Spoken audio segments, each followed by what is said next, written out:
3, 2, 1.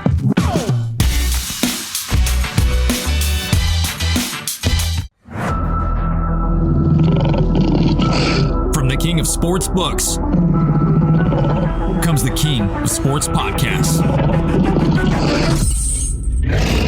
Unleashed.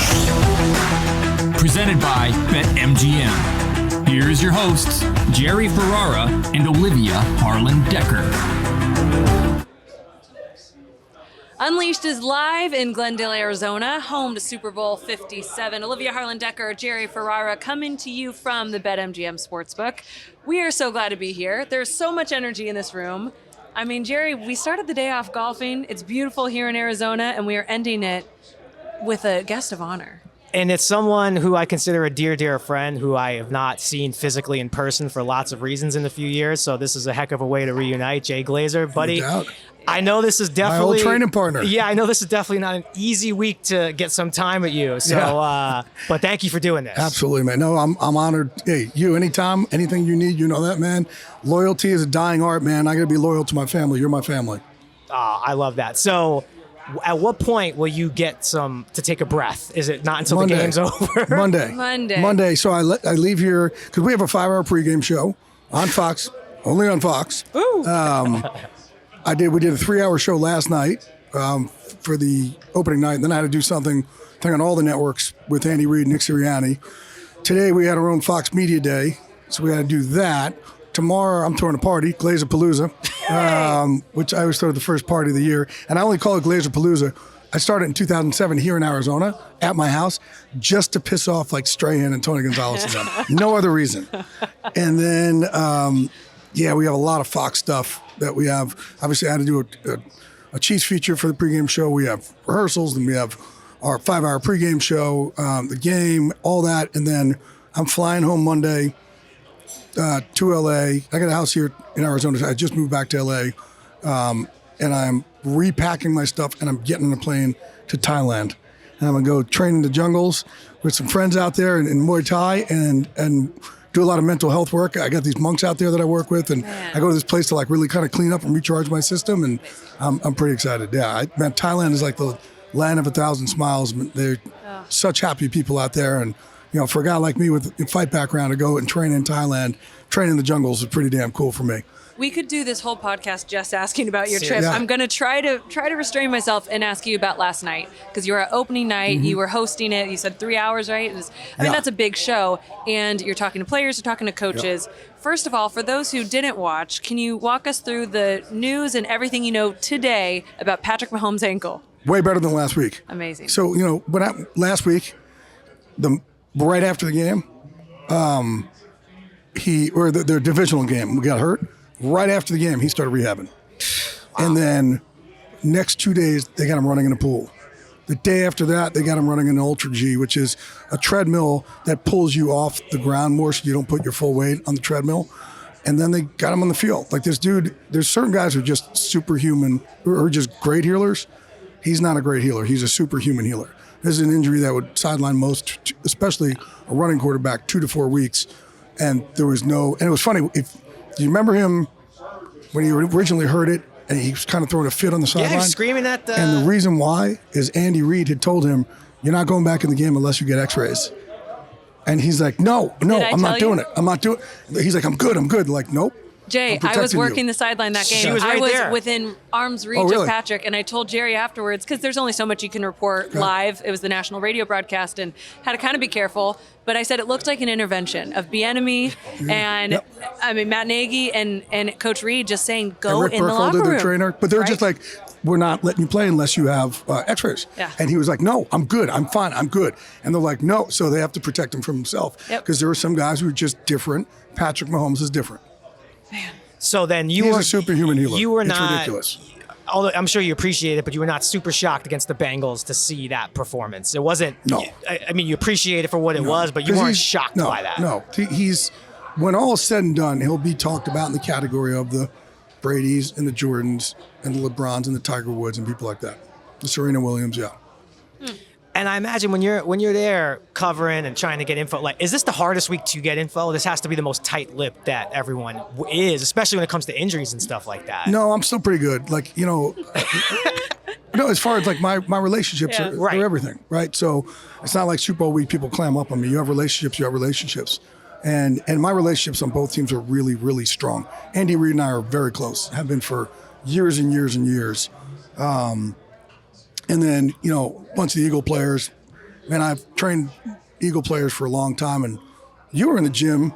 You were an unbreakable performance in our gym when I first got Lane Johnson. I started training Lane Johnson, right? He lived with me and my son for 4 months. Wow. The funniest thing was, this is back in the day, my son was like 10 years old, and obviously I'm short, I'm 5'7", and Lane comes into our house and he sees out the two short, me and my son, he goes, damn, I feel like Gandalf in this house. I remember Lane's first day at Unbreakable, and I think I was finishing, and he was working out with players. Throw up 8 times. I was in the bathroom, like, washing my hands, and obviously this giant human being comes rushing in to the bathroom and to throw up, and I walked out, I'm like, that guy, I don't know if he's all right, and 7 more times later, and then he's been the best offensive lineman in football pretty much. But what's the difference between him and everybody else? Everybody else, they would throw up, they wouldn't come back. He stayed for 4 months and came back another year and another year. Came back last year after one of his surgeries, his ankle surgery. And first time we put pressure on it. And we got back to some of our training. And our whole thing with him is, with all our players, we try to give them that fighter mentality.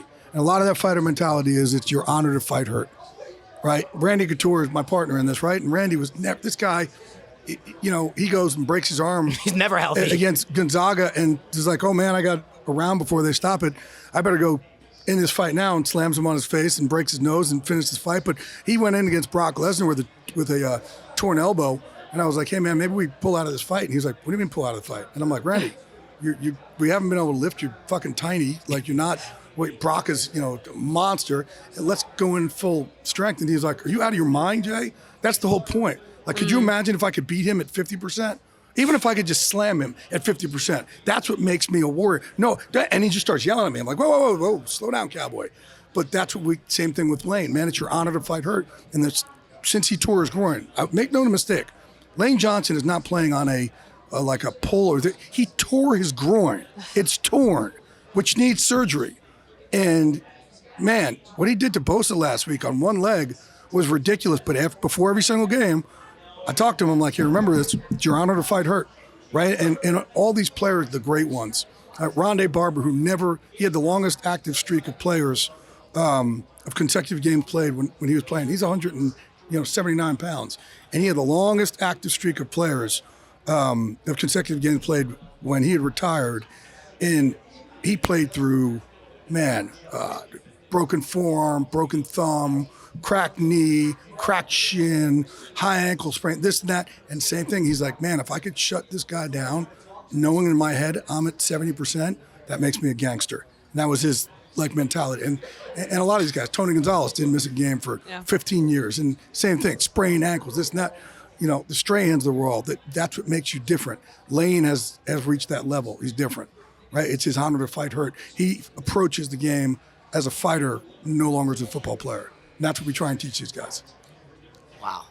I mean, you talk about what makes you great. What makes you so great in your job is these relationships. You mentioned Andy Reid, Nick Sirianni. So much of the storyline is Reid facing his former team, and Sirianni, who got fired by Andy Reid, facing his former... No, he didn't get retained. So he didn't get fired. He got retained. Fair enough. Different. So what do you know that's going through both head coaches' mind right now as they approach this one? So Andy's actually, enjoying it more. Yeah. So last week, I spent some time with him the other day. I had to go to Kansas City. So we spent a good amount of time. And he's like, you know what, man? I'm just enjoying this. He said, after the AFC Championship game, he said, I stayed up till 5:30 in the morning, returning every text. And then my wife yelled at me what are you doing? You're too old to be staying up all night. You got to be it. But he's like, I'm really just, now at this point, I'm just trying to enjoy those other things that I didn't enjoy in the past. And then Nick, I'm like, dude, it's not supposed to be this easy, right? But, in your second year. But when I went to Eagles camp this year, there are 3 teams this year that I said, man, these teams I think are going to be the teams to contend with. I was right on 2. I was wrong on 1. I was wrong on the Rams. I thought they had Bobby Wagner and Robinson, and man, things are going to go okay.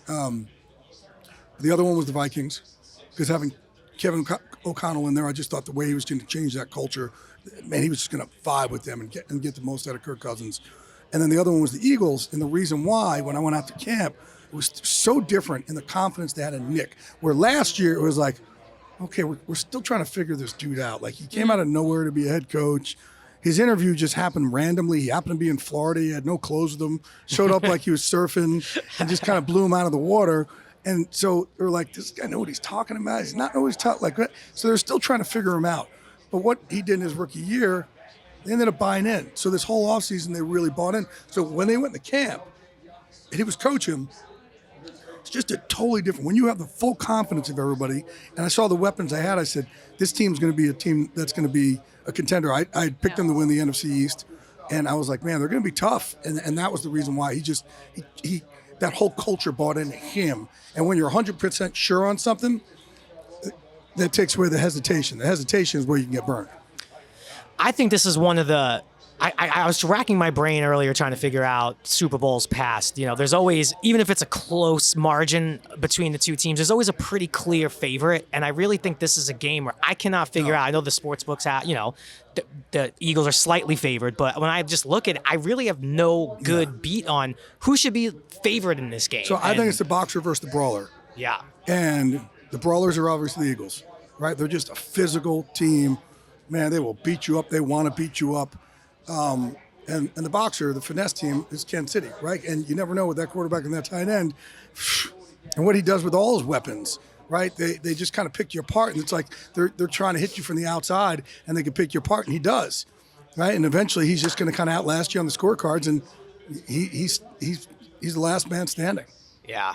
I just can't. I don't know about you, Olivia. Like, I know, Chiefs are your second favorite. You say your second favorite team? Yeah. Like, Packers I've got won. two. Packers Chiefs won. are I'm AFC from team. Kansas City. Okay. Oh, you are? Yeah. Okay, yeah. So earlier when you I said like you the plaza. had to go to Kansas City, I like the was plaza. like a little No, offended. let me tell you something about Kansas City, okay? You guys have this really fucked up haunted house out there.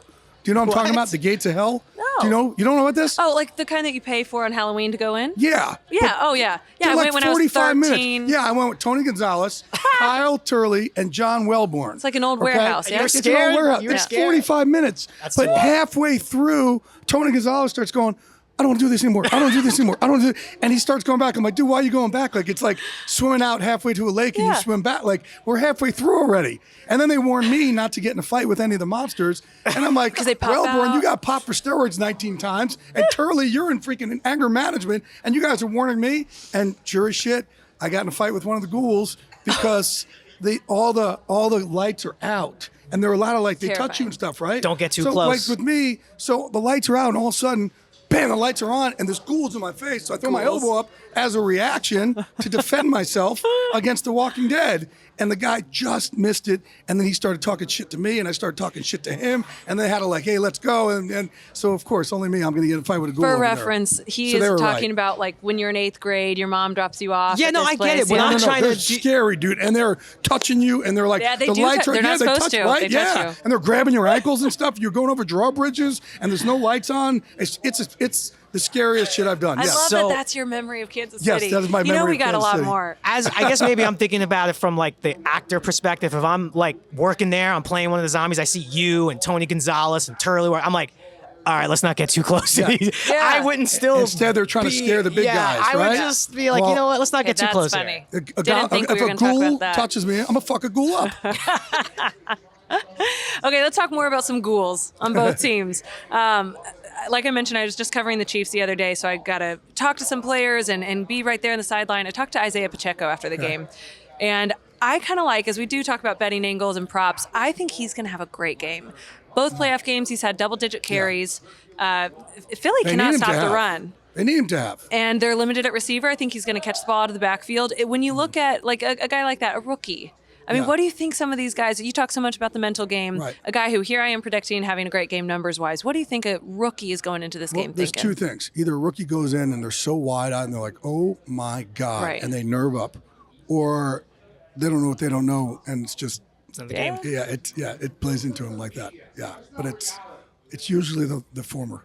And advantage-wise, I don't though, think so, though. He is so confident, and he really, I don't think it's going to get to him. Plus, Andy has so much experience. Like, I'm sure they're going through practice. So these coaches have to change how you practice because they have to say, okay, we do this. Now almost have to practice like pregame warm-ups, guys. We're going to do this. We're going to go in now, and it's going to be an extra half hour instead of like normal. So you almost practice it. You have to practice how you're going to handle the cadence for halftime. He's been able to do that.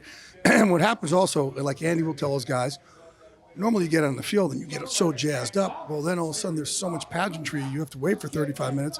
Guys sometimes will gas out. He'll be able to make sure that doesn't happen because he's been in it so much. That's where experience comes into play. You talked about too, like going to camps and stuff like that. One thing I've always loved, because knowing you all these years, I know when you would go leave on like your camp tour. And how long have you been doing that? I mean, 1993 is when you started to go. And how many camps? That's 31 years now. 30. 30? You okay? That's the year I was born, and I'm almost 30. She's like, don't add too much onto that. How many is there? Like, do you know going in? So how many? honestly, the Chiefs used to be my favorite team. Yeah.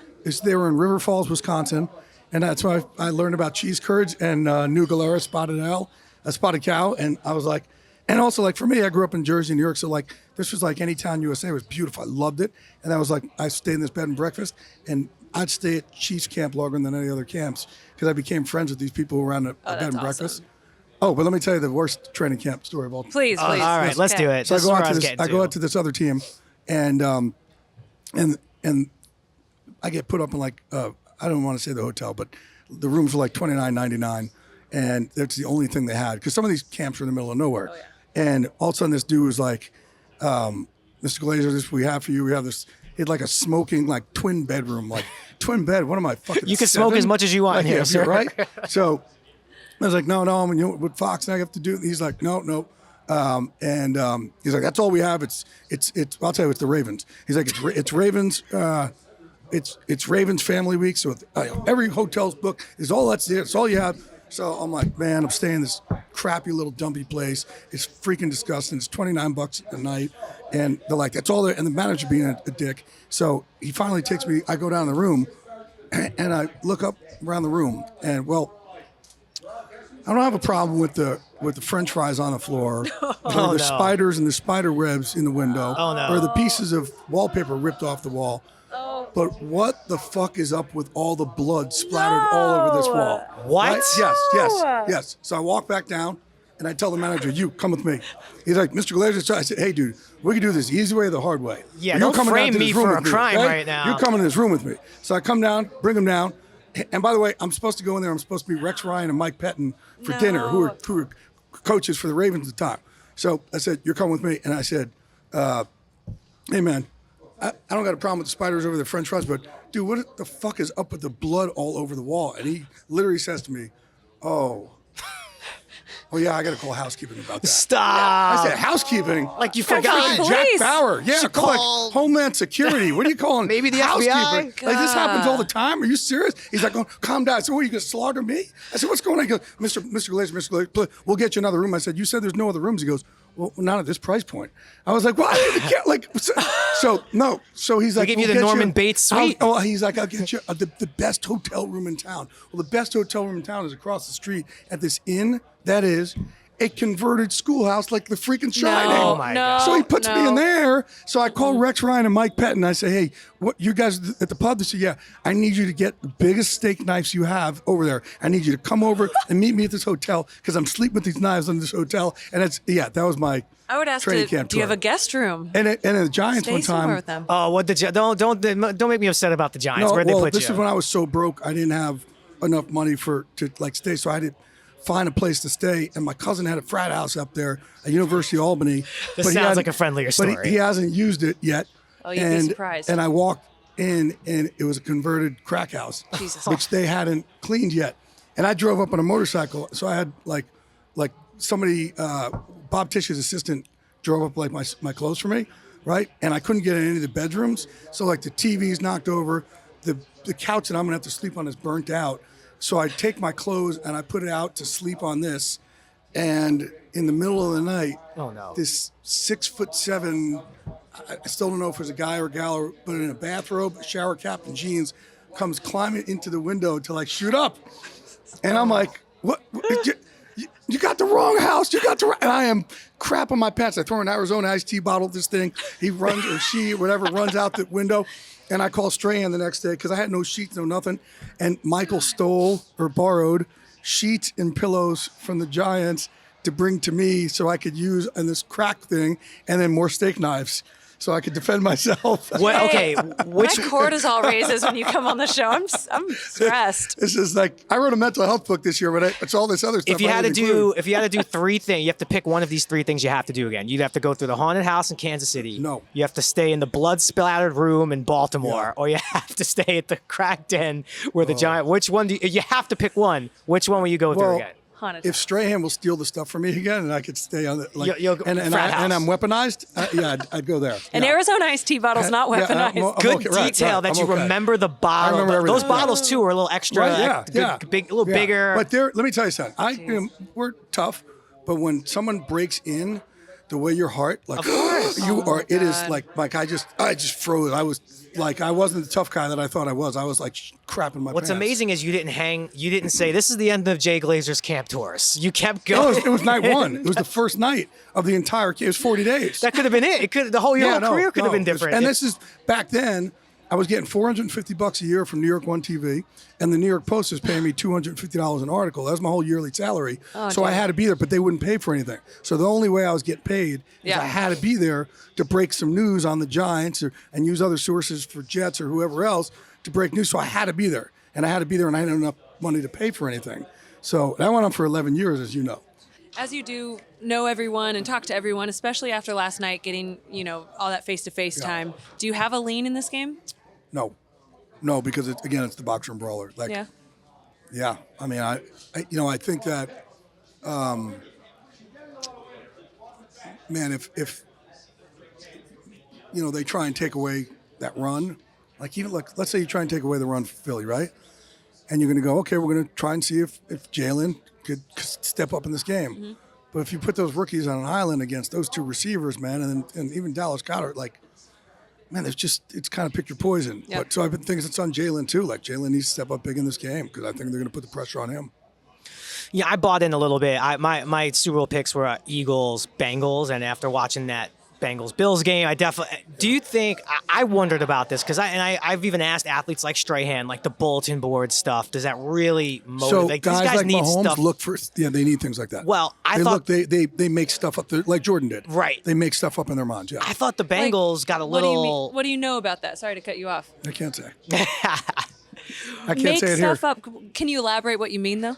They'll find reasons they or someone on their team has been disrespected. Okay. Be like, all right, you think, all right, yeah, like which normally doesn't even exist. So Chiefs Bengals week was amazing for the Chiefs. That was easy for them. Yeah. That's Very what I'm saying. The easy, yes. Bengals did That pissed their them job. off Or at beyond least belief, the yes. mayor of That Cincinnati. pissed them off beyond belief. Burrowhead. Like, why would you do that? I know, so What- stupid, Like, don't so poke the stupid. bear. Between that and It's then like when people used to talk shit about Brady. Like, what are you doing? What are you doing? Don't do that. Between And he does that- the same thing. between that, like a bad like, "All right, roll. motherfucker." This Yeah. playoff has been tough for mayors. Not that Adams had anything to do with the Empire State Building being lit up green, but he made some comments about Kyrie Irving. I'm like, you need to go investigate who lit up the Empire State Building in green and white. It's like the worst thing ever. But yeah, I thought that the Cincinnati mayor just why would Yeah, you? like, why would you be the one that fires up the best player in the NFL? Like, what are you doing? Yeah. Hey, Kelsey was right. Know your freaking place, and that ain't it. Yeah. And Kelsey's another one who like watching. We trained as a him too. fan. Were you there for him? Yeah, I with was us? there for Kelsey. He was yes. training with us also. He's, Travis and Kelce. he's a Cleveland And guy. he was filming that reality show. Remember the dating Yes. Kelsey thing? Yes. Oh, you're killing him over it. It was And I great. still don't understand Yeah. how, I love to bet like first touchdown of the game. Yeah. And I'm like, it can't be Kelsey. It's And never he's going to be always Kelsey. open, And he right? always gets Yeah. a touchdown. Always open. And he got the first touchdown in that AFC He's like Cooper Championship Kupp. game. Like, how are they always open? It's unbelievable. Yeah. And just they know how to separate at the right time and they know how to sell it to get somebody to go where they're not. Yeah. Walk us through what Sunday will look like for you. Obviously, Fox is hosting and you're hosting Yep. the pregame show. Walk us through We have a that. 5-hour pregame show. Jeez. So What do you talk about for 5 hours? I don't know. Our production meeting's Thursday. Haunted houses in Kansas City? You'll find out Thursday. Our production meeting's Thursday. Yeah. And then Does we but here's what's great about our show. We don't rehearse. Like Wow. when you see us on Sunday, that's the first time we're saying, like, we don't rehearse. Like Yeah. we say we'll do a 2-hour show at a military base We have no rehearsals, nothing. We just know each other so well. And our producer, Bill Richards, gives us really the room for us to be us. And then he'll rap us when we need a rap. And when Bradshaw and I are kind of go off the deep end, and he'll make sure we don't get in trouble. But, for the most part, there's no other TV show that can do this. And here's the other thing. This is my family. We love each other. We hang out constantly. Yeah. Off season, in season, hang out constantly. No other show hangs out like the amount we do. Holidays together, best man at each other's weddings, godfather of each other's children. Man, I adopted my son Sammy, and I leaned into Howie Long and how to be a dad, and really learned. I talk now about mental health. Terry Bradshaw is the first who really talked about it. I lean on him now. He leans on me. When we're struggling, we tell each other. What other show does something like he came to me the other day. He's like, man, I'm having a bad day between the ears. I don't need you to say anything. I just need somebody who understands. That's how close we are.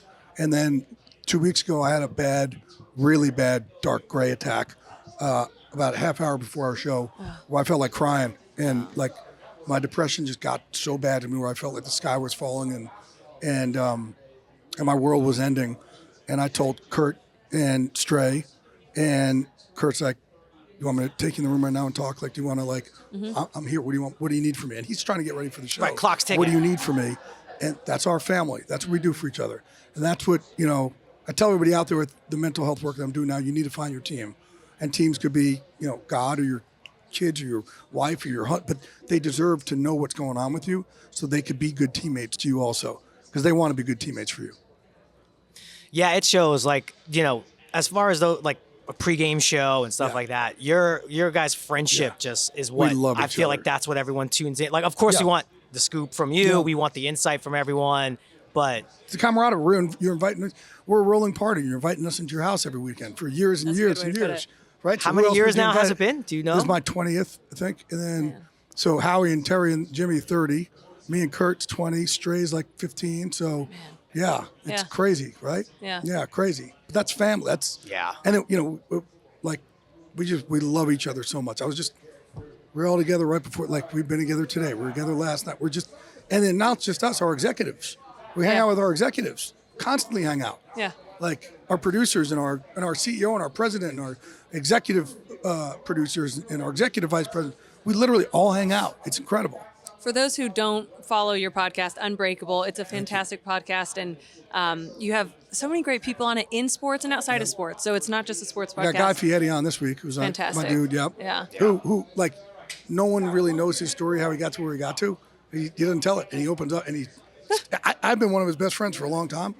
I didn't realize. I didn't know the whole thing from how it started. But that'll be a good listen. To where he is. Yeah, I had no idea. Man. That's great. Jay, can't thank you enough. I know this is definitely not a light week for you. We're going to be watching you for 5 hours on Fox pregame with everybody else. Yeah. Big week. Congrats. Big week. Every year. I hope this never wears off. You know what? Never does. I always act. So every single Super Bowl I'm at, I go take a little step on the side. And I always tell every head coach to do the same thing in their first head coaching job. Yeah. I'll find a little somewhere by myself, and I would literally look up to God and say, thank you, my best friend God. I can't believe I'm in here. I'm here, and I'm never going to act like, hey, I've been there before. Man, this is unbelievable. I'm still waiting to wake up in 5th grade. None of this happened. So I always want to feel that way. So I live in gratitude with that. And I try and get every head coach to do the same thing in their first ever game. Love that. Love that, Jay, and love you. You're the best. Thank you. And enjoy enjoy Monday when it settles down. And anybody, again, we talked mental health a little bit. Still got my book out there, Unbreakable. Yes. How I turn my depression, anxiety into motivation. You can too. And there's a lot of football stories in there that'll make you laugh your ass off. And I got Even the though podcast. It's a mental health book. It's great. Fired up for my flight home. Podcast, absolutely. Unbreakable, a mental health podcast. But we talk a lot of shit on there, so it's good. Jay Glazer, everyone. Thanks, Jay. Thanks, Jay. Thanks, guys. We appreciate you. You know what I'm saying? In front of everybody. Oh. Game starts at 20. Bet slip is empty. I got to call KG. KG, what up? I got nothing for you, Fox. Come on. What you got, huh? And it's spa day, Jamie. You don't interrupt spa day. Okay. Gracie, what's up? I need some tips. Jamie, you want a tip? Yeah. No. Come on, somebody. Jalen, what's up, man? You want a tip? Yeah. You really want to tip? I really need some tips. Don't call somebody on live TV, Jamie Well, Like you I was answered. saying, they wasn't Have about other friends anyway. Marshawn, Barry, holla at Jamie Fox. Hey, what's up with it, Fox? Listen, I need some tips. I like L.A. L.A.? No, Dallas. That's Dallas? Dallas not Dallas? the bet. We gotta get to Miami. How about Detroit? Nah, Harry over there betting with his I'll heart. call y'all right back. Vanessa, I need your help. I got a tip for you. Always go with your gut. I like that. Going with my gut. Let's go with our gut. All right, we're back. That was a lot of fun with Jay. He's one of one.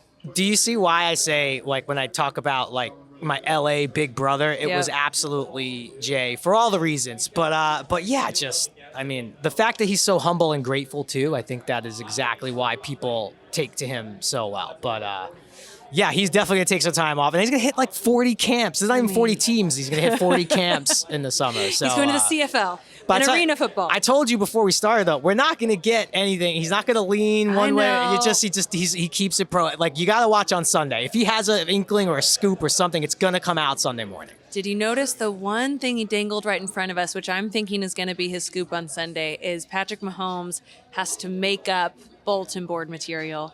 He clammed up right when he started to give us something good, and I think he's going to really share an interesting story on Sunday. That's my guess. Well, I think if the Eagles are smart, by the way. I think the Eagles are good at trash talking and knowing when and knowing how. And I don't think. I mean, if it's going to be something, it's probably something really small that gets turned into something way bigger. So this way, there's some bulletin board there. But don't give them any. I mean, they already do. They're an underdog. Patrick Mahomes, as an underdog, is 8-1 versus spread, 6-3 straight up.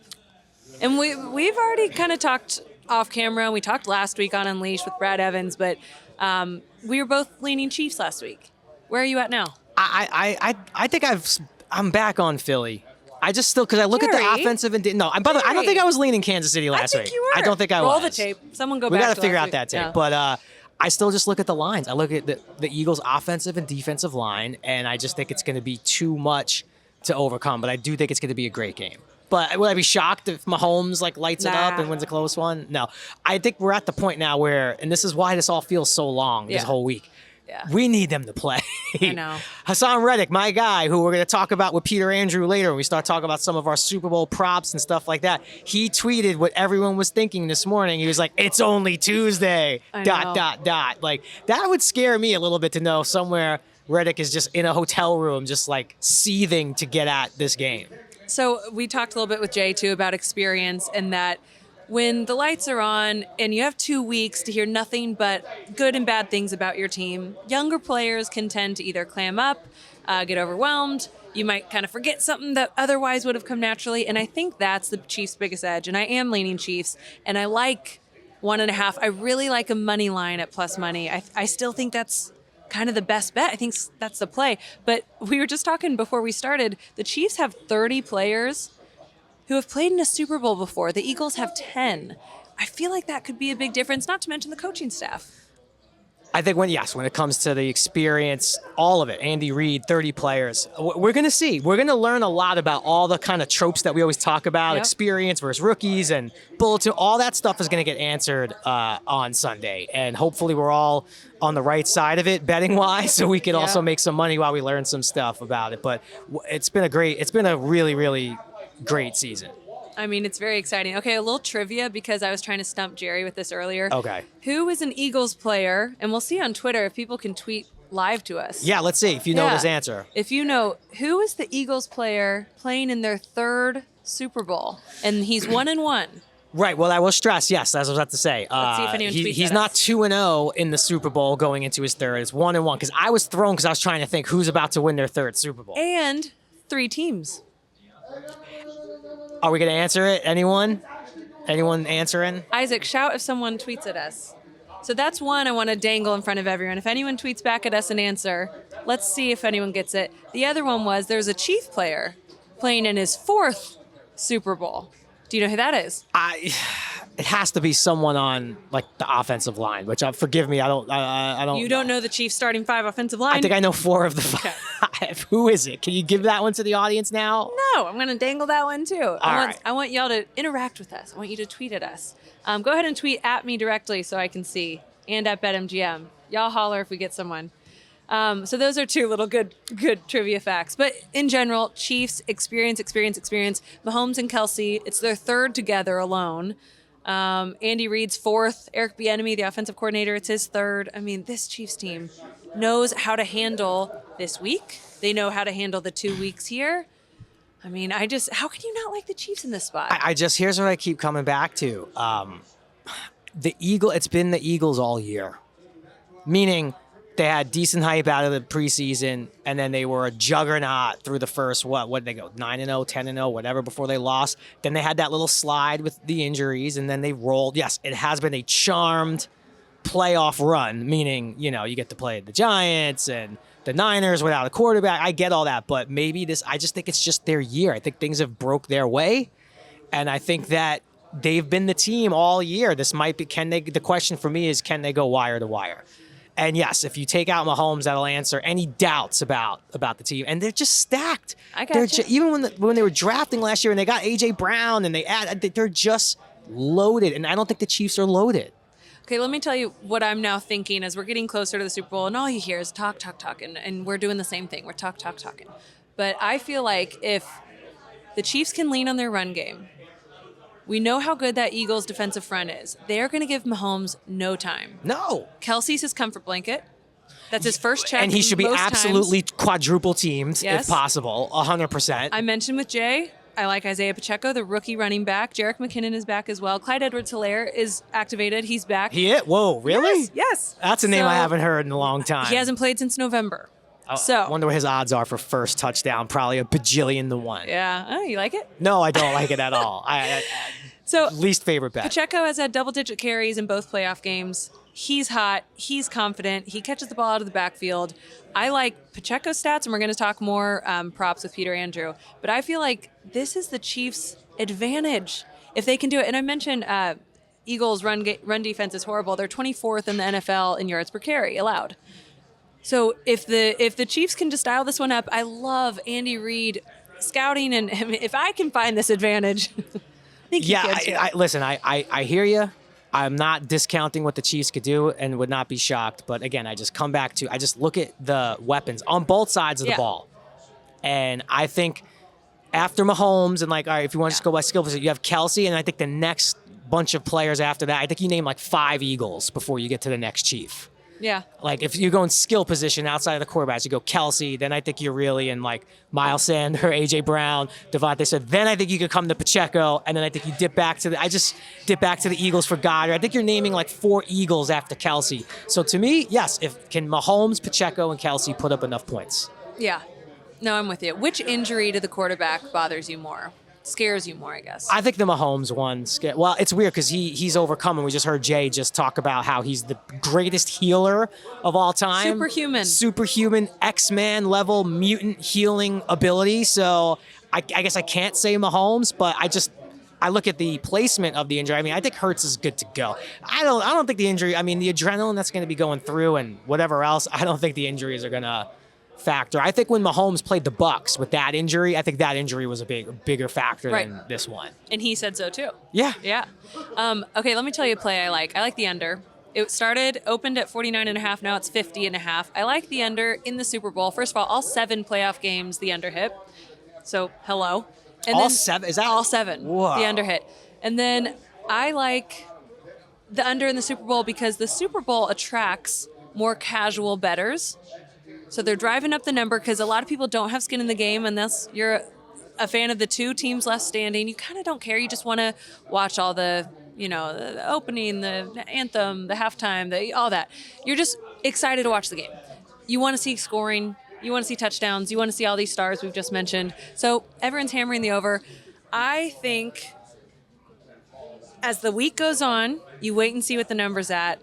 But I think it's going to be the under, so I like that, under 50.5. I like that call, and I also think that favors your narrative being a Chiefs fan and wanting the Chiefs to win the game, because I think I don't know if the Chiefs can win a shootout with the Eagles. So I think in order for the Chiefs to win, which is kind of what you're hoping for, I do think it needs to be a little bit muddier of a game, a little bit lower scoring. I don't know if turns into a shootout, although I love Mahomes in the shootout. Yeah. Again, I just go back to the offensive weapons that I think tilts, but I just think the Eagles defense, to your point with the under, is going to have a lot to say about the scoring in this game too. That defense, I've watched them 3 times up close and then obviously tracked them the whole year. And they have had the most terrifying defense in the league. And that's no disrespect to the Niners or the Cowboys or anyone else. I've been the most terrified, even as a Giants fan, of the Eagles' defense this year. As I mentioned, everyone placing bets on this game. I've got to give a shout out for something I just read a couple hours before we started. Over 50 million adults are going to be betting on the big game. $16 billion. And by the way, the percentage of people betting is up 61% from last year. Obviously, 4 more states have legalized, so that is a lot more people. But the same amount of people who are runners in the United States are betting on the Super Bowl. I just hope, and I've been Really a little, weird stat, I've been a little disrespectful this year of kickers. I think we all have. I've begged for the extra point to get moved back up. Yeah. Why we have to watch for? I just hope, I pray for both the kicker's sake, not for mine as a fan, for the kicker's sake, that we are not going to be in a situation where Harrison Butker come on the field for a 42-yard field goal to send it into. I just don't want to see. But don't you feel like we are?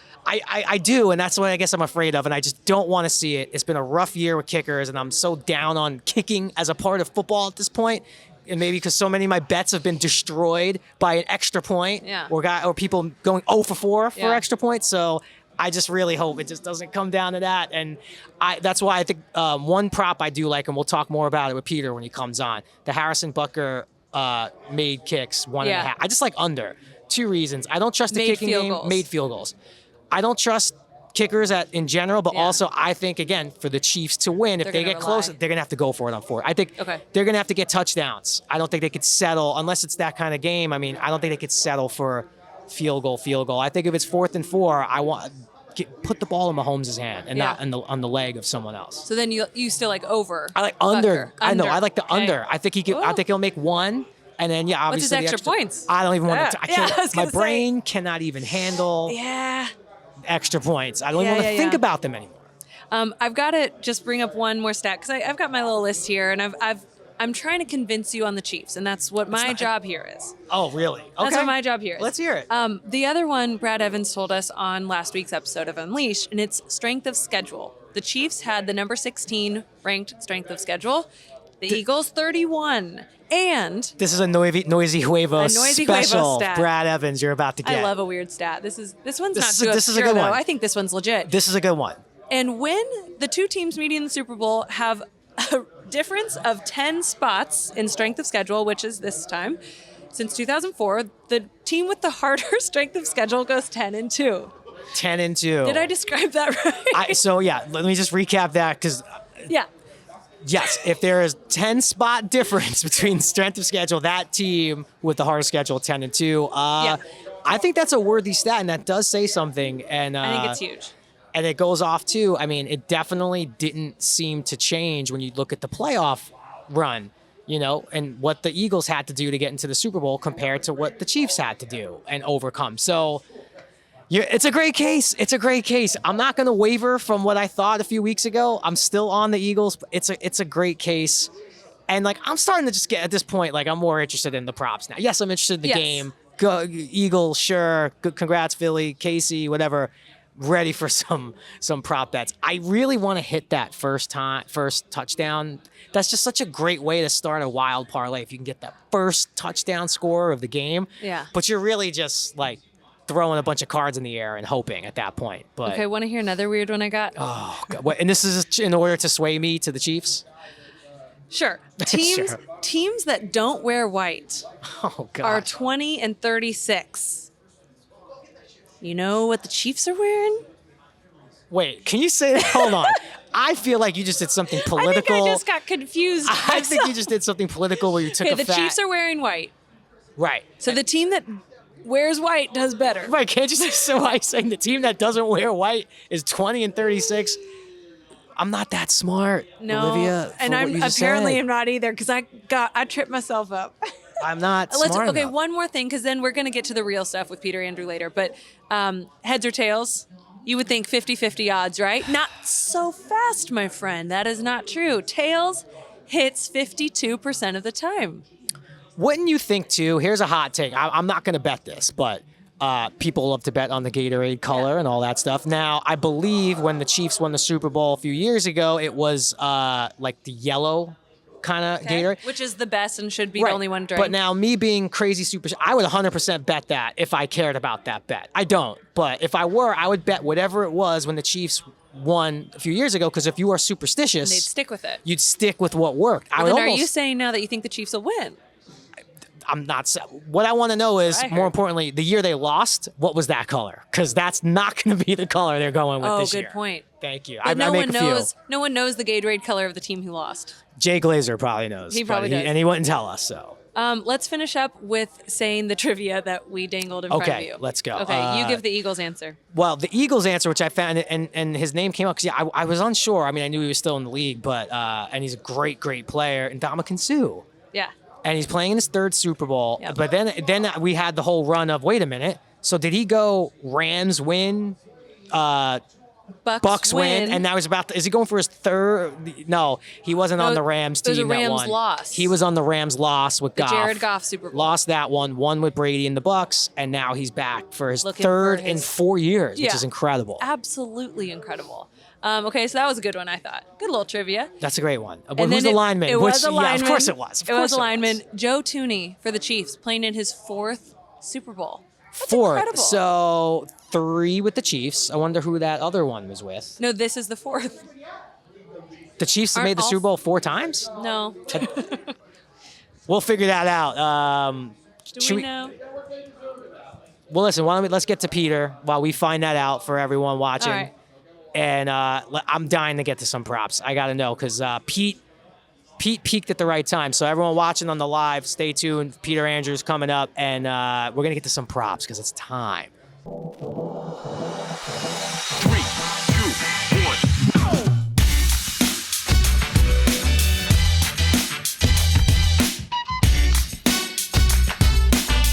1. Major shout out because people did answer our trivia question correctly. And that was Young Easy, Chase Brundage, and Dawson. So thank you guys. And in the break, we've had an amazing idea. You had an amazing idea. I'm producing live. You had an amazing idea. We are going to give out a bonus bet. I'm going to do one more trivia question, and we're going to be giving out a bonus bet if you tweet at us your answer and if you get it. So you guys can't say the answer, but you can think about it. And then at the end of this segment, we will announce what the answer is and hand out bonus bets. So trigger fingers turn to Twitter fingers. Let me know your answer. Let me get in. So the question is, when was the last time a player won regular season MVP and went on to win the Super Bowl? And I'll give you a hint, it's longer ago than you'd think. Eli Manning. No, I'm kidding. No. So tweeted us your answer. All right, now we welcome in Peter Andrew, our BetMGM betting expert / analyst. It depends how he did that week. But since there was no game last week, you're an expert. So Pete, this is the Mecca. We know what we're talking about. We know why you're here. Prop bets to me, especially with the Super Bowl, it's an art form, and it's usually a very hard art form to pull up. So, first of all, how are you feeling going into this Sunday with the props? Are you feeling like it's clear? I know there's a big prop thing that BetMGM's doing, so your brain must be overloaded with props, right? Props is the theme for the next couple of days. So the $100,000 big game prop bet challenge, you guys are part of it. I know you gave some picks as well. Yes, we did.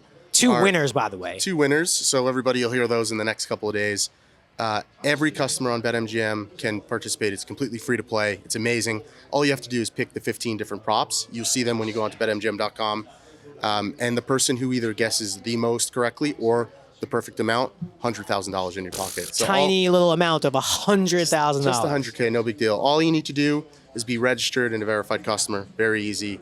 And if you guess correctly, the most or the perfect amount, $100,000. Well, I'm going to tease. I'm going to give out one of my picks now really quick because I already said it on the show. Yep. And then you'll get the other one in the video. But I went under Harrison Butker 1.5 field goals because I just don't want there to be more field goals.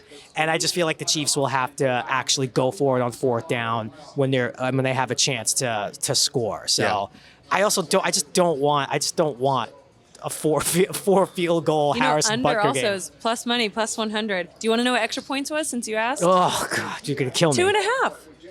Chiefs are scoring. Right. Is he making all of the extra points? He's making just because he gets to attempt one doesn't mean he's going to make. Dallas. It's Kansas City. Especially kind of the theme of my picks, too, is if Philly goes up early and fast, they're not going to be kicking field goals. It just can't happen because Philly can stomp on your throat. And next thing you know, it's 21-3, 21-7, and game gets out of hand. So I'm with you. I think the under is the. Well, that was and I'll get my other one in the video, but that was one of my picks in the prop pick. All right, so where do we begin? I want to begin. I've been hounding the Chiefs this whole time and trying to convince Jerry. Last week when we had Brad Evans on, he said Chiefs money line plus money. And he said, but get it now because it'll change. It's still plus money. What do you make of that? Yeah, so we took, I think we're waiting on, and Jason, who we were playing golf with today, was talking about this. I think we're waiting on one report of Patrick Mahomes' ankle. And once that does happen, obviously the money will start funneling in. We took a huge bet on the Eagles this week, $1 million to win close to $750,000, $800,000. So that line is leaning. I mean, it's favoring Eagles right now, but I still think as you get into Thursday, as you get into Friday and Saturday, you're going to start to see that money transition.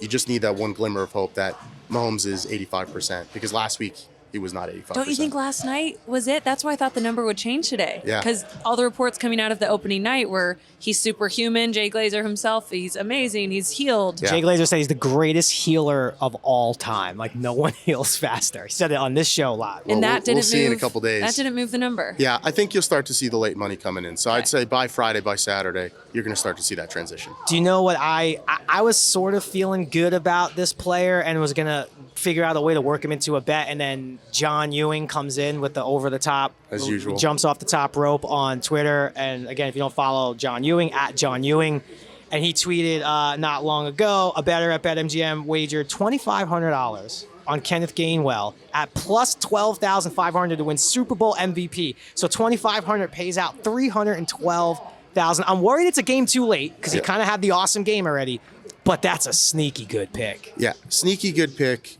And this is going into my first pick. Okay. His over-under is 19.5 rushing yards. That is a low number. Yeah. And the way they use their spellbacks, especially if they get that early lead and they really want to control the tempo of the game, you got to imagine that him and Boston Scott are going to be getting significant play, 5 to 7 rushes each at least. All he has to do is break one 10, 12-yard run, and next thing you know, 19.5 is a pretty easy number to hit. To your point, he did it against the Giants, right? A couple weeks ago, he had 100 plus. Again, game was a little bit out of reach, but they are going to want to control the game with the run. That's going to open up a lot of things from the passing game. 19.5 seems like a low number. I mean, well, if you love that too, you got to put him as an anytime scorer. He's not going to win MVP without being an anytime scorer, so you have to throw in a little bit of that too. Sure. But I think he has a good game. I think all three of them have the potential to be really, really dominant against that team. I know Chris Jones and I know their D-line, but they control the game when they run the ball well. They are going to try to do that. It's going to open up some sort of RPO or play action. So I think that's the way they control the game, and that's why I'm leaning Eagles right now. Sorry, Liv, but and that's sort of your first prop. So you like Gainwell over 19.5 yards, like minus 115. Minus 115 right now. Yep. Sticking kind of with the running backs, Pacheco, rushing and receiving total 69.5. I think in order to have a good game and in order for them to keep up, I think he and Kelsey are probably the two guys that need to have a solid game.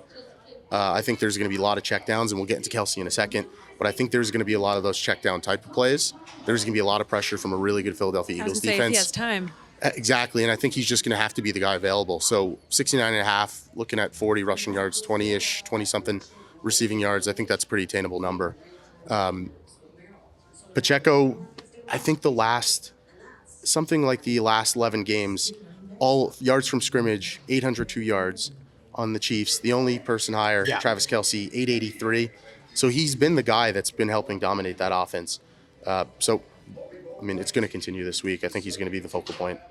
Yeah, and, you mentioned Kelce. I've been fading him on the anytime touchdown thing, which was one of my favorite bets all year. It's almost, you could almost book it for every game, and you'll come out on top. And not only did I fade it last week, but my sister-in-law I talked about on the show, she actually bet him for first touchdown of the game score. I'm like, there's just no way. She hit both of those last week. But, I mean, is there any way, if you're the Eagles, that you could let Travis Kelce, unless you have a big lead, how could you let Travis? I know he's that great, best ever in that regard. But how are you not putting 3 guys on him and saying anyone else, Valdez, anyone else beat me? So it's like we did these picks together because that's where kind of Kelsey comes in for my plays. You have him on a touchdown? I have him. So Anytime 6.5 receptions. Oh, yeah, so okay. 6.5 receptions over on that. I think there's going to be a lot of help over the top coming. Okay. They are going to make him again the dinky sort of plays. He's going to get those 5 to 6 yard plays, maybe break out a couple for first downs. Yeah. But they are going to have the support over the top. They're going to make him beat him with all the checkdowns. Against strong defenses this year, I think Jacksonville, Buffalo, Niners, a few other teams, he has 14 targets, 12 targets a game. He's going to get the looks. 6.5 is minus 155, so a little bit juicy. If you wanted to take 10 plus, which he's done twice this year, actually 3 times including the playoffs, I think plus 325. I think he's going to get a lot of those short looks. Again, going back to the Eagles' pass rush and what they can do to get to the quarterback. It's going to be really hard for him to break out those 20, 30-yard plays that we're kind of used to him seeing. And then from an anytime touchdown, I mean, if they get to the red zone, obviously he is the target. The over-the-top help doesn't matter anymore. It's almost it really just doesn't matter. You just still have to have a position in that bet. And it's, I think the price right now, if I'm not mistaken, is somewhere around minus 125. You're not laying a lot there for an anytime touchdown for maybe the best tight end ever or top 3. So I think you got to do it. Maybe top 3. Maybe you take that with the receptions, or maybe you take that with an alt yards and get it to plus money. But I mean, it's Travis Kelce. I think he's going to get the touches. Is he going to get the significant balls? Is he going to get those 20, 30-yard plays? That's probably the big question. Do you have any guesses on how's your question doing?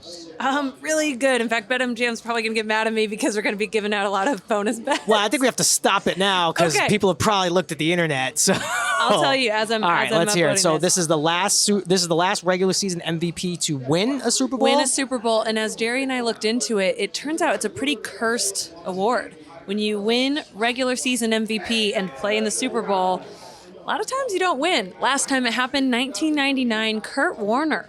We kept thinking it's got to be Brady. No. Right. No, Kurt Never Warner. won a Super Bowl and MVP in the same season. Wow. So Elliott Duncan, Frank Lucas, Smash Villian, Josh Jones, Not a Good Shoe, Yikes 13. Yikes 13 is right because there's 1,300 people who got Rubel, the 65. Toe tag also got it right. So thank you everyone for playing. Good job. My and boss you're is gonna not get your gonna be bonus happy bets. today. I know. I'm sorry. This is on Dekker. I had nothing to do with this. Yep. This is like me at the bar after a couple. I'm like, no, one more round. He's got it. You bought rounds for everybody at the bar. This is a good way to get people into the big game spirit. Yes. So we're happy to give the bonus. All bets. right, you have a couple more player props? Couple more. So we got 2 more here. Yeah. Next one goes back to Eagles a little bit. Okay. Devontae Smith, 23.5 yards is the over-under for the longest reception that he'll have in the game. 7 out of the last 8 games, he's had 23 plus. That is a number that, to me, again, established the run.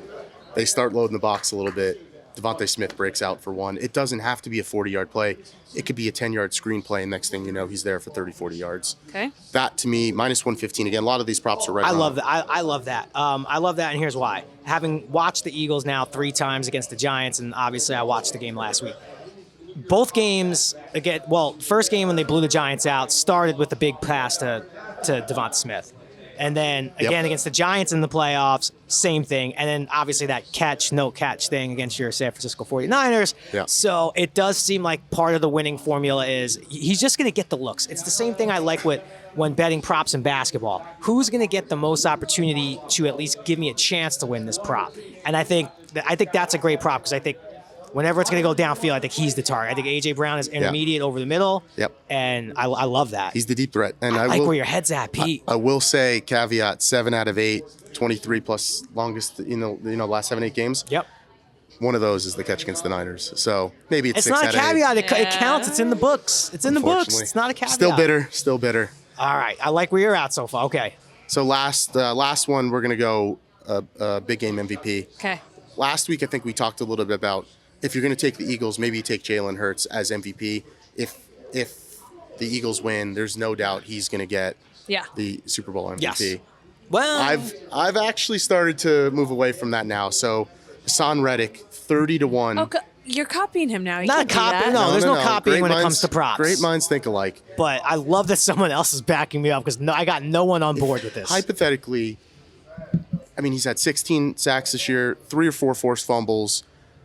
he's been a monster. He's probably second or third in Defensive Player of the Year.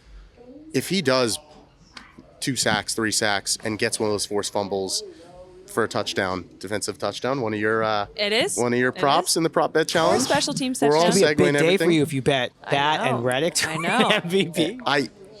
You have to consider it. Again, long shot, 30-1. Likelihood of it happening, no, but it's A good long shot. It's a Jerry Ferrara lottery ticket. It's a Seattle Seahawks. And to win the everyone division knows my kind of bet. lottery. Look, even if it doesn't hit, it may at least give you excitement through 2.5, 3 Exactly. quarters.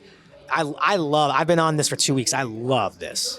I obviously got to see him 2 weeks ago against you were the there. Niners. You were there in person. I no? wasn't there in person. I Oh. was fortunately not in You Philadelphia. were there for the win. I was there for the win against Yeah. Dallas, but he's dominant. I mean, especially when you put him against the right tackle. I mean, he was just absolutely dominant against McGlinchey. He's done that all year, 16 sacks. Why not put $10-20 on a 30-1 shot? It's a You know what made me $300-600 think of it payout. too is I really tried thinking about who was the last defensive player to win Super Bowl MVP and what did that look like, and it was Von Miller. Wow. And I'm not saying that they're similar players, but they're both amazing off the edge rushers who are super Yeah. fast and can impact the game. But the other thing is, yes, if the Eagles win, Hurts obviously is the favorite, and he should be. Yep. Haven't really seen it with the receiver in a while. I just think that there's a version, my favorite word, there's a version where if the Eagles win, that offense is so loaded it's really spread out equally. Like Miles Sanders could have a touchdown, maybe Gainwell, maybe Jalen has a rushing one, who knows. I think the offense could be spread out evenly enough that there's no clear-cut MVP on the offensive side. Yeah, for sure. And then if Reddick has one of those, 2 sacks, forced fumble, if he gets a defensive touchdown, forget it. If there's a scoop and a score. Yeah. And if that happens early, we're in business, 30-1. Even late, like say the game's tied going into the fourth quarter and he has a huge forced fumble, returns it for a touchdown, that ends up being the game winner. I mean, that right there is the kind of thing that gets you Super Bowl MVP. And I know Mahomes is Wolverine and he's the fastest healer ever, and I will never negate Say that. that sarcastically. No, I'm saying I get it. What I'm saying is I get that. That being said, even if he's 10%, 5% slower than he normally is, that's only more of an advantage for a edge rusher like Reddick. I got you. Even if he's only 5%, if he's 92% of his normal speed, that's 8% more in our favor. Yep, 100%. Yeah, making up percentages That's right right. now. You lost me again. Again, we're not that smart, Jerry. Not that Keep smart. it simple. One thing I was liking, is that it for your list of player props? One more? One more that I didn't Okay. put on our list Ooh. that I You shared with our haven't said a producer, Hurts Matt. one yet. Either quarterback you haven't. Sticking away from the quarterbacks. Okay. I think Mahomes' yards pretty high. I thought Really? It's like Hurts 290? 294. Yeah, no. If he's banged up, I don't know. I wanted to stay away from both the quarterbacks. Okay. One is more of kind of a live bet play. Okay. So I think the last 8 years, whoever has won the coin toss has lost the game. So if Last you're gonna, 8 years. I read something in the last couple of days that said that. So Niners won the coin toss against the Chiefs, lost the game, and that happened. And does it matter if they kick or receive? It doesn't No, matter. it's just- winning. It's winning the coin. Wow, okay. So Chiefs win the coin toss, bet the Eagles. Eagles win Okay. the coin toss, and it's going to be obviously right in play or get it right as the game's about that's to good. start. But one of these things has to hit. That's happened freaking last 7 years. Yeah, So yeah. maybe this one. You know, it's always a sneaky good one, but I don't think this game doesn't seem right. My brother actually has hit this before. The safety. Safety is I think the odds have actually leveled out. There used to be really Yeah. great odds in favor of the bettor, and I think that the safety is now. I will speak on behalf of Jason Scott. That is one prop that the book does not want because Yeah. there is a heavy liability on that. Yeah. So, and to that point, I mean, a lot of people bet it. You just put a couple bucks on it. It's a huge return. So we do not want that at BetMGM. So maybe I should, and this is live, so we can't cut that. No, we're not going to cut that. We're just going to let everybody know the book does not want that. And what's best for the book, too, is Chiefs winning. Right now, at what's this best? Yep, exactly. We obviously took that big $1 million bet. Yeah. So right now the money's leaning towards Eagles. Obviously, we have a couple days to go, and we'll see. Like I haven't placed any bets yet. Usually for me, it's Thursday, Friday when I start, so we haven't seen Okay. a lot of the money come in yet. And so typically, time will what tell. day is I would think Saturday. Just Yeah.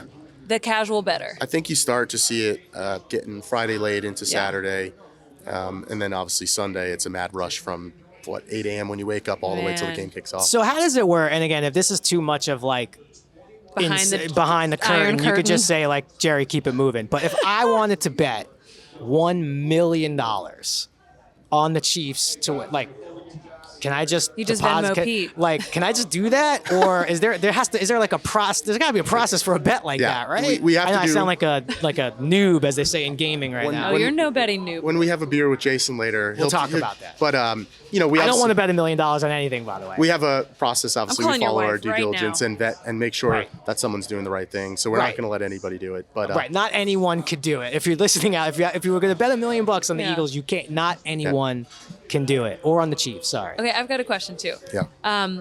Game total went up just 1 point, 49.5 to 50.5. And because of the casual bettors and that a lot of people don't have skin in the game, this isn't a normal NFL Sunday with every game, obviously. What's a good strategy to the game total? Because playoff games underhit. I just took a bunch of overs. So I Yeah? think it's hard to say there's a strategy for it. For me, is Mahomes healthy? What's the strategy there with that? I don't know. I'm a guy who can't bet an under. It's a tale as old as cannot do it. time. Olivia's just telling us a 7 unders hit, right? playoffs. And in my mind, I'm like, well, I can't bet that. I like the I'm under. trying to go through all these props and find an under that I love. And Yeah. I'm just like, yeah, I got nothing. I had something with because the odds were good on under Mahomes 249.5 yards or whatever in a single game. I think in a one game, and I'm just like, I don't want to root for that. And it might be the smart move, but when you have example, if the Niners were in this game, they have a strong defense and. How is he still talking about the Niners? Hear me They're not out. in the Hear damn me out. game. Maybe you take the under because you know there's a great defense, gotcha, I but you have such explosive offenses. Yeah. Like we haven't even named half the weapons on the Chiefs, and even well, see, but Close. right before you came on though, I said okay, real quick before we start to begin the wrap up. We may never wrap. no. But in my mind, when you look taking quarterback out of play, when you start going like skill position players, I think Kelsey's one. And then I think you name like 3 Eagles at least before you get to the next Chief, right? You probably go AJ, Maybe 2. Sanders, and maybe Devontae. Right, I guess, or maybe you could say then you start getting to Pacheco, right? That's I think Pacheco's the sneaky one that fits in that top 4. Right. But you're right. There's what receiver is next for Chiefs. It's the flavor of the week. And Jerick McKinnon's going to prove me wrong and score 3 touchdowns. You know This who's is hot? insane. Valdez-Scantling. He had 116 in the AFC Championship game, and in the previous 6, he had a total of 107. And watch. They fed him. It's going to be Kadarius Toney this week. It's just the way they run that offense. And CEH is activated. CEH is activated, so you never know where he's going to jump into this. Is he good? Listen. Now, have we listed all of Chiefs' weapons? Yeah, okay. I think we've got it, yeah. Sadly, we have Edwards-Helaire is a wait. Okay, I'm the Yes, guy he's who a weapon. I drafted Edwards-Helaire in an auction draft for like $80 3 years Never ago, and that was arguably one of the worst picks ever. I'm not saying I just don't know how much he's gonna get the ball. Like McKinnon's good in the spots that they use him. I think he's very, very dangerous. Yep. So I just wonder if he's gonna get the ball. I mean, he may be an emergency We situation. will find out. This live thing has done something to all of us. Can we just should've been turn that doing into this- like we a should have been doing this all feature year. film? You guys should have been doing this all year. I know. No, we're all too busy. We don't want to see each other every week. No. Thanks everyone for tweeting at us too, because we had a lot of fun playing that game with you. And the first 5 who responded will be getting the bonus bet. I just got a little clarification from someone who's much above my pay grade. Pete, thanks for joining us again. Thank What you, a guys. season it's been. It's been great. Yeah. Looking forward to more of it. Absolutely. Thanks, guys. Pete. Thank you. Well, that was fun. Wow. Don't you wish all of these were in person? I will just say, live and being in person and just feeling the energy at the BetMGM Sportsbook. You know, there's like 9 other shows going on here while we record this show. There's Live on the Line. There's You Bet. All There's the Odyssey. Right. So there's definitely an energy, and I look forward to doing this more. As we close the show, Yes. and what a blast. Thank you to Jay Glazer, Peter Andrew. Great props, great time, great trivia. Now let's talk emotional stuff, okay? Well, it started when I was 13. Yeah. And This is one of your teams Yeah. in the Super Bowl. Yeah. Okay. In your mind, what needs to happen for the Chiefs to win this game? Chiefs need to run the damn ball, coach. Run the ball. Yep, they do. And I think with all the gadgets and gizmos and the fantastical play calling of Andy Reid, I almost think they need to pare it back. Because here's what happens in the Super Bowl.